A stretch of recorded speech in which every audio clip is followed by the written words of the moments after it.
Fam, today was a big day, and unfortunately, Julius Mkhwanazi didn't fare very well. This was a sign of things to come.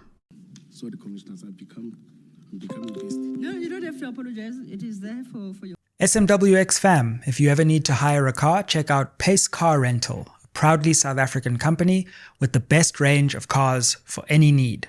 Whether you need a car for a day, a month, or long term, Pace makes it simple and easy, with flexible payment options including cash, card, or EFT. From bakkies to minibuses, they've got you covered. But here's the best part. Because you watch SMWX, use promo code SMWX for 5% off your next rental. Now, let's get back to it. We've had some funny moments throughout these, but Julius Mkhwanazi sipping gallons of water is up there in the pantheon of this Mkhwanazi saga. Up there with Woolies bags, CCTV footage, chocolate bags. We've seen it all this year, fam. Julius Mkhwanazi is kind of a senior figure in the Ekurhuleni police department. Currently suspended, he has occupied acting commissioner roles, deputy commissioner roles, and of course, he is the person who rose to infamy because he was accused of helping Cat Matlala get his blue lights. Now, today, finally, he appeared before the Madlanga Commission, and he faced some serious questioning about some agreements that the Ekurhuleni police entered into with Cat Matlala. Wow, Cat Matlala was a very lucky businessman, I must say. He had an agreement on one side for cars to be fitted with blue lights. On the other side, he was providing emergency health services. He was doing everything. He was a one-stop shop for the Ekurhuleni police. Let's dive a bit deeper into those agreements because, as I say, they're really two important ones. The first is this agreement around cars. Somehow the Ekurhuleni police enter into this agreement where Cat Matlala agrees, yeah, I'll just give you cars for vibes, basically. And then in return, I'll get blue lights. Well, let's take a look at some of the questioning that Julius Mkhwanazi faced around how this agreement was entered into and exactly whether it bore any fruit for the Ekurhuleni police. I hear that. Please, let's not move in circles. Let's not move in circles. Where does the MOU say final approval with regard to the use of blue lights by Medicare 24 was to be done by or given by an outside entity? Where does the MOU say that? Commissioner, you're cornering me. You are not fair to me. Because legally, you can't just... If it doesn't say so, simply say it does nowhere. Or it doesn't. Sorry, Commissioner. If it does not say so, simply say it does not say so, or nowhere does it say so. It's as simple as all that. Okay, if you say so, I agree. There's no cornering. Yes, if you say so, I agree. It does not say so. Yes, if you say so, I agree. Yes. Thank you. When a black parent speaks in syllables, as my producer Oratile says, you know you're in trouble. Where does it say that? Yo! You don't want that situation. Di te uzo di yo. No, you don't want those syllables. Rather just get the smooth talk, because when you get the syllables, uzobetha. Legally, of course. So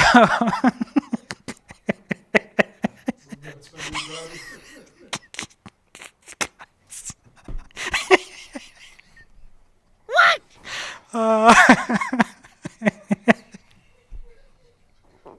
Too far to continue in the episode.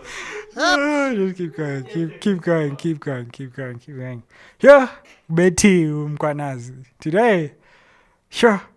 No, that was Madlanga asking him about this memorandum that Mkhwanazi entered into. There were a series of agreements, but effectively, here's Mkhwanazi's story. Cat Matlala gave us these cars for marketing purposes. For marketing purposes. I don't know, what kind of marketing strategy is this? Because apparently the cars weren't branded or anything. So it's just like, I give you cars for marketing and you give me blue lights. SMWX must also get some blue lights for marketing purposes. Any police department, we will offer you advertising here. If you can just give us some blue lights. Pace car rental. We can even hook you up a pace car, and then you can get some blue lights.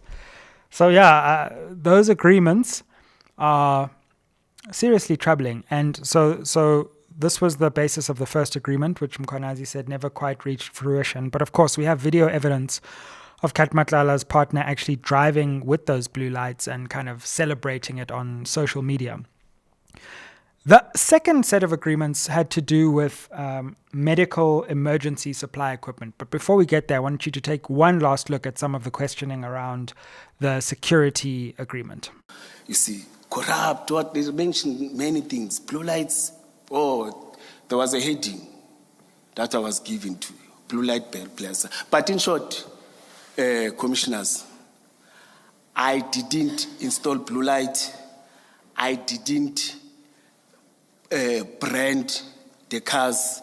The cars, I didn't see them physically. They didn't come to the city of Ekurhuleni. Even Mr. Christian didn't see those vehicles, you see. It was social media, and there was a document it's a typed document, but with a writing hand in terms of registration. And the article say, Vusi Matlala's wife, Vusi what. By that time, I didn't know Vusi Matlala's wife and everything, you see. But now, I could have an understanding now. So just there, it wouldn't have mattered whether he saw the cars or Christine, another person in charge of the Ekurhuleni fleet, saw the cars. The question is whether they were actually fitted with these blue lights and whether there was some kind of move to give Cat Matlala this gratuity. And ultimately, under questioning, Mkhwanazi did have to concede that it was legally inappropriate for any private vehicles to be given these blue lights.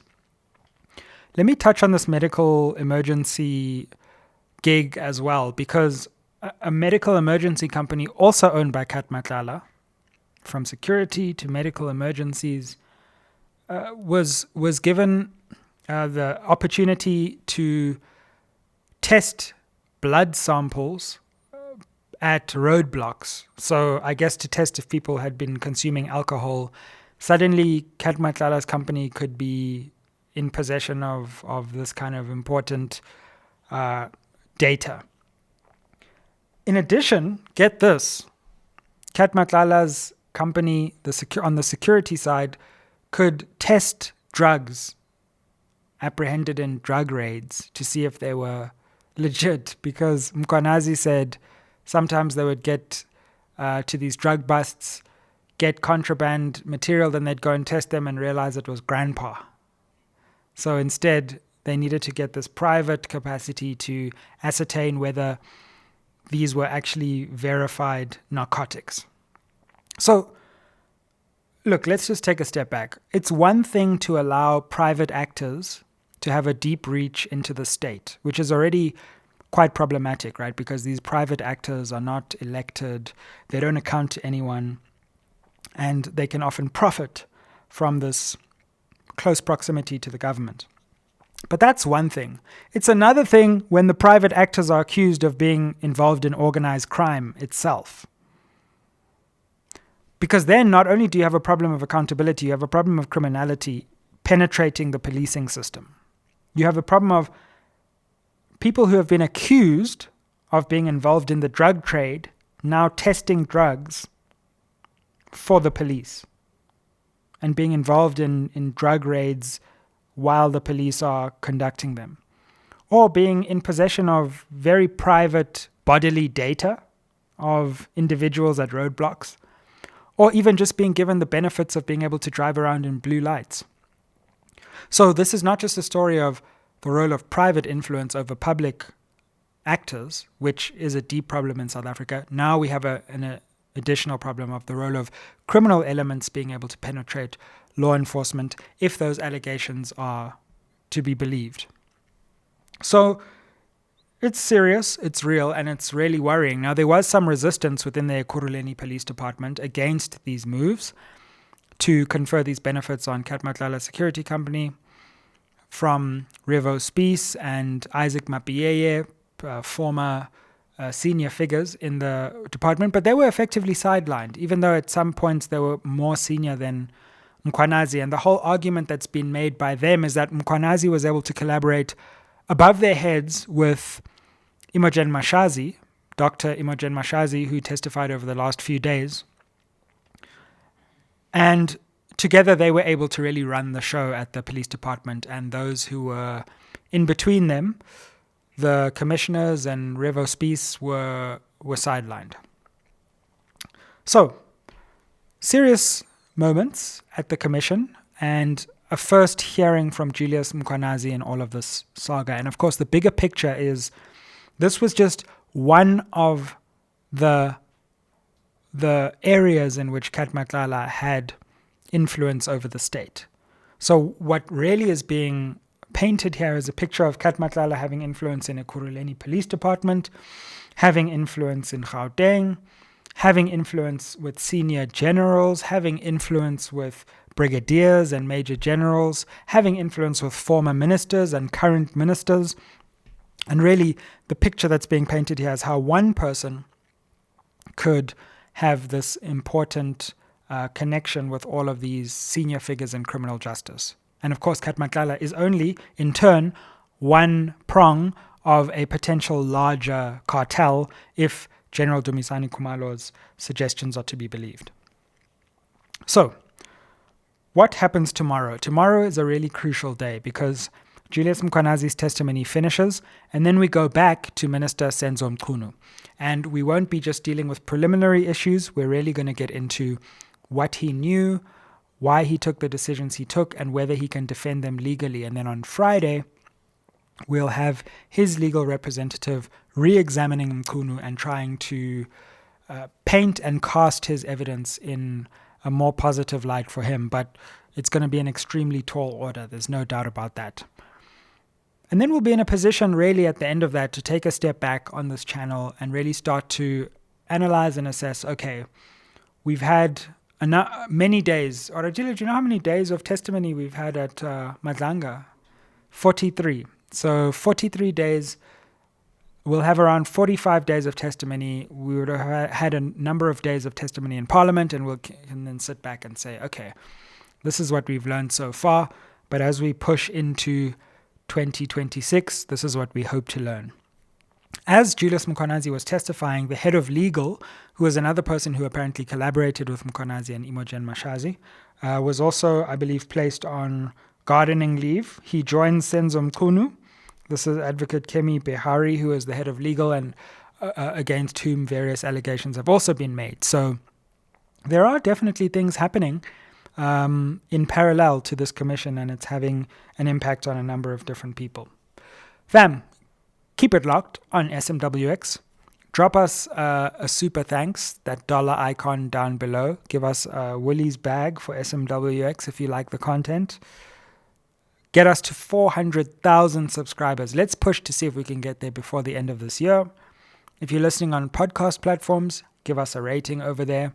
Don't forget to share this with the people around you who you believe might be interested in the content that we make, the summaries and the analysis that we give. And of course, keep it locked on SMWX. I'll see you on the next one. Thank you for watching the streams. Watch the stream on SMWX. Why would you want to go to mainstream platforms when you've got your own independent platform that's streaming it for you? Let's do this thing together, SMWX fam. Thank you once again. See you on the next one. Ayeye, let me go drink some water.